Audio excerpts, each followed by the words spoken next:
4 marta ketma-ket Schengen vizasidan atkaz olgan mijozimizga bir urinishda vizalarni olib berdik. Videoni oxirigacha ko'rib tursangiz, qanday qilib vizalarni olib berganimizni tushuntirib beraman. Birinchi o'rinda biz bularda atkaz qog'ozlarini barchasini ko'rib chiqib, nima uchun elchixonalar bularga atkaz berganini o'rganib chiqdik.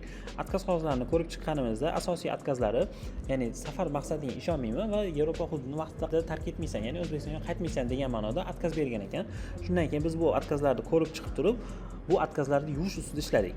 Ya'ni biz buni 5 ta bosqichda yuvib chiqdik. Birinchi o'rinda O'zbekiston bilan bog'lab turuvchi omillarni ko'rsatib berdik. Ya'ni bularning o'zini O'zbekistonda oilasi borligini, farzandlari bor, farzandlari esa maktabda va bog'chalarda o'qishlarini ko'rsatib berdik va o'zlarini vodiyda katta ikkita firmasi borligini ko'rsatib berdik. Ikkinchisi, avval qilgan sayohatlari bo'yicha to'liq ma'lumotlar berib o'tganmiz. Misol uchun, avval bundan oldin qaysi vizali davlatlarga borgan, shularni ko'rsatib o'tdik. Keyin ijtimoiy tarmoqlardagi faolligini ko'rsatdik. Ya'ni avval borgan davlatlarini, videolarga olgan, rasmlarga tushgan shularni Instagramga doimiy tarzda yuklab borgan, shuni ko'rsatib ketdik. Keyingisi moliyaviy barqarorligini ko'rsatib berdik.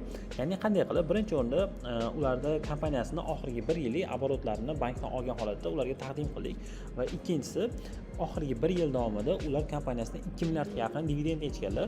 Mana shu dividend hujjatlarini to'liq holatda qaysi kartaga tushgan, qachon yechilganini elchixonaga ko'rsatdik. Beshinchisi, travel plan ustida qaytadan ishladik.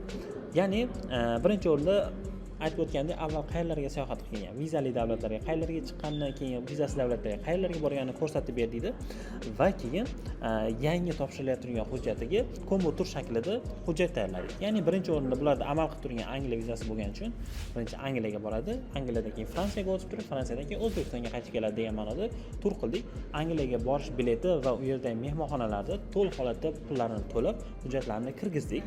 Hujjatlarni topshirganimizdan keyin 10-15 kundan keyin Angliyaga sayohatlari boshlanish arafasida edi.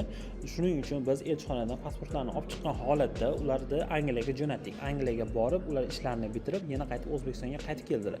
Undan keyin yana elchixonaga pasportni tashlab chiqish uchun biz ularga alohida cover letter yozdik.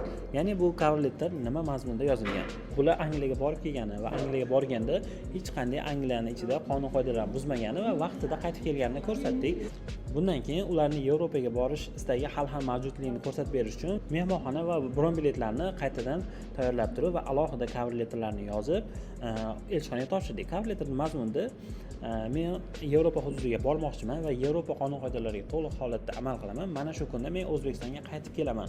Shuning uchun menga viza berishlar so'rab qolgan bo'lardi. Men avvalgi atkazlarimda O'zbekistonga qaytib kelishga ishonmayman degan ma'noda atkaz bergandilar, lekin mana ko'rishinglar mumkin. Men shuncha davlatga sayohat qilganman va yaqinda Angliyaga ham borib qaytib keldim va men moliyaviy barqarorman O'zbekistonda degan ma'noda